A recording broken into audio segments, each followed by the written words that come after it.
Feel Good Breakfast Show.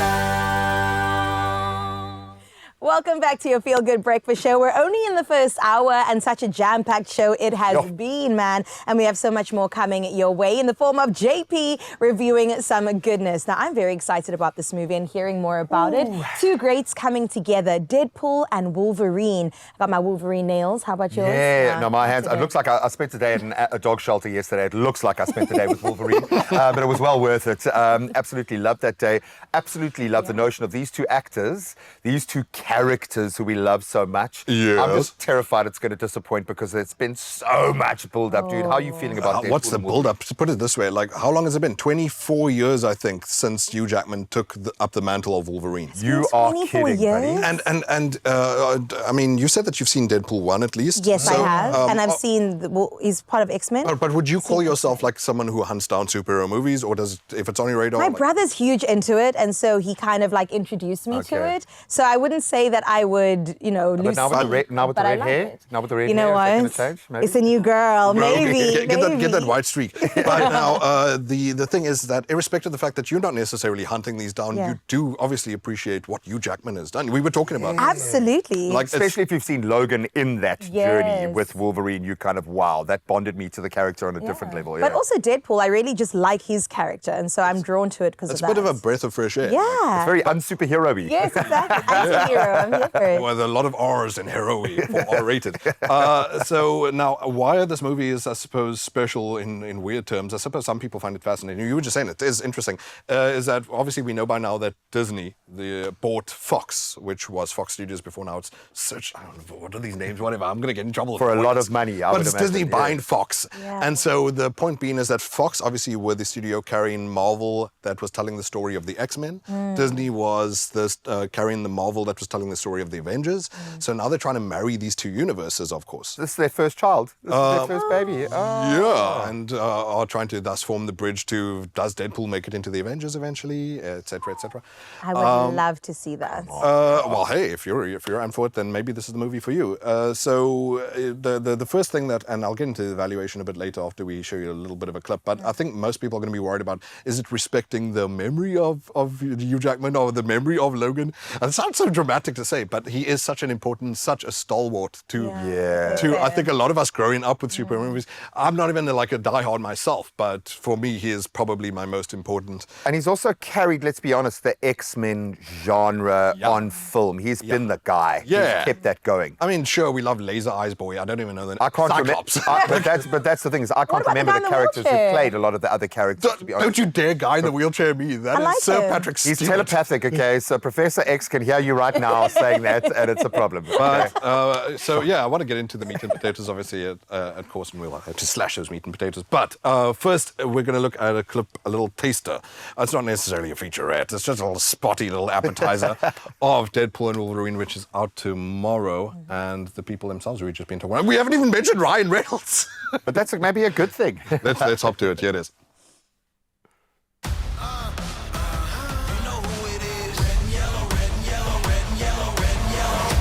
I've always wanted to ride with you, Logan.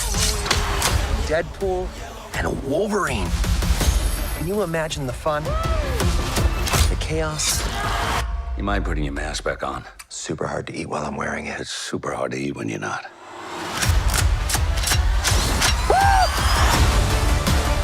I'm about to lose everything that I've ever cared about. Our entire world needs you. Huh. Paul Rudd finally aged. Shut up. Oh my God. Us? A team? The answer is yes. Shake on it. Ah, you nicked it. Just got the tip with your little steak knife.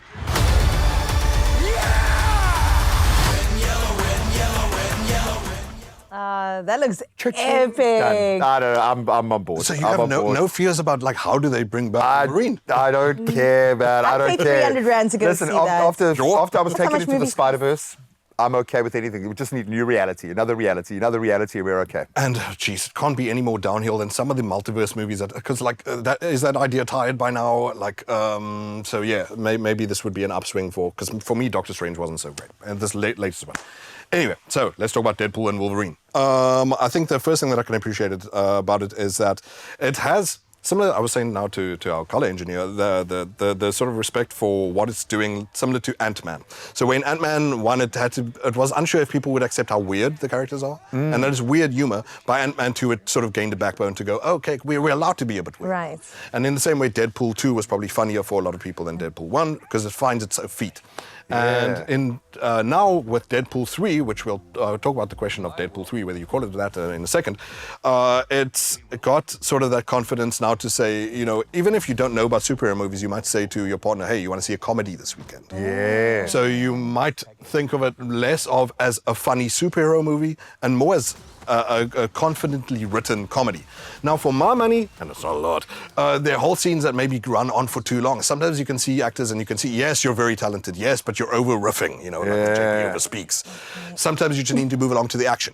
And so the balancing might be a bit off at times, and there are whole scenes where there's not just Ryan Reynolds, not just the Deadpool character, but there's another side character who, for me personally, just for my taste, just for my cup of tea, wasn't my sense of humor. Okay. But it might be for some other people. I don't think that he's necessarily a loss. But when you're putting those two large personalities against each other, those sort of that comedy dynamic, it's like, okay, now the scene is very densely There's comedy. enough of a polarity there to drive it forward, for sure. So Okay. yeah, can we cut back into the sort of like the action, back into the momentum of the thing?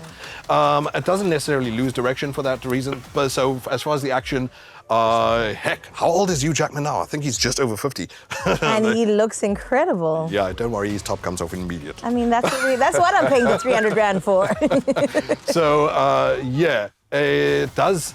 I was worried myself, and it's a bit ridiculous, that was this character going to be done justice, especially after Logan was as brilliant as Right. It was phenomenal. Yeah. then you have to go, dudes, you're also in a Deadpool movie. It's not taking itself that seriously. JP, calm down. And even Hugh Jackman, what you have to understand about the dynamic of Ryan Reynolds, Hugh Jackman, and the director Sean Levy. Previously, Sean Levy worked with Hugh Jackman. I don't know if you remember, there was the movie Real Steel. Okay. That he was directed under him there. And then Ryan Reynolds, previously, there was that Free Guy movie. Yeah, so this I love director Free Guy. I've yeah. worked with both of them. triumvirate on both. suppose, you know And they're very close with each other, and thus Hugh Jackman, fortunately, and this has never been the case with Hugh Jackman. It's never that he's just dialing it in. Okay, I read the script. Can I please leave now? He's in, and their chemistry Fully is there. invested, for sure. Sorry, Graham, go for it. But do you know what it is? When you look at the comic book series, every time a new artist or a new designer, a new creative takes on an old comic, you see new things represented. You see Logan represented with a more sarcastic style, or represented with a more broken, Logan in-depth, emotional style. So it's okay for them to take the license. I think man. weirdly, I'm probably even over panicking compared to even the die-hard comic book fans, because they know Deadpool better than me. They're like, Right. no, dudes, if he This is walks it. all over the name of Wolverine, that's part of the gag. That's part of It's the what gag. he is, man. Yeah. That said, though, I think it is written with the respect for the.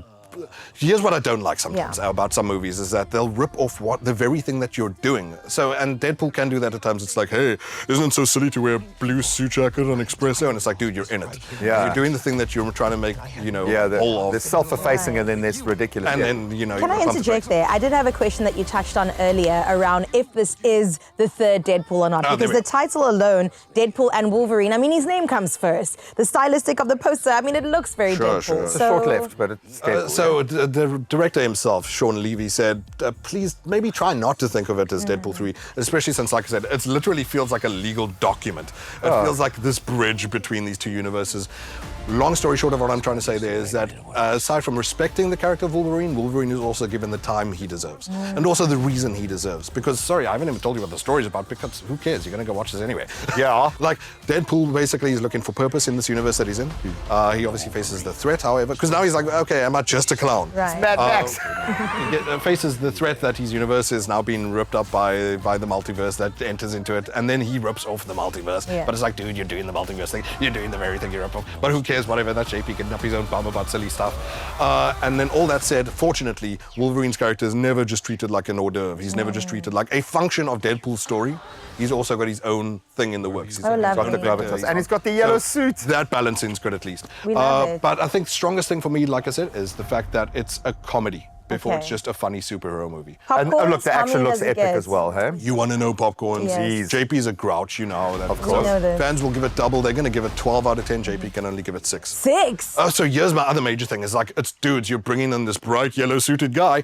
The ending is a bit clunky. You needed to have seriously. You need to drop a nuke on this. A crescendo, the bomb, because you're reintroducing someone so important, and it doesn't necessarily have that fireworks to be like, guys, we're rolling out the red carpet, the yellow carpet, everything, claws, nails, scratching out to eke out a movie that's deserving of this return. Right. Yeah, well, it's a lot to live up to. It's And a different lot for different coming people. together. Some fans will be like, Yeah. no, JP, you're wrong. And Yeah, oh, no, I've no doubt. And all of the X-Men films kind of have that polarizing effect. Absolutely love it.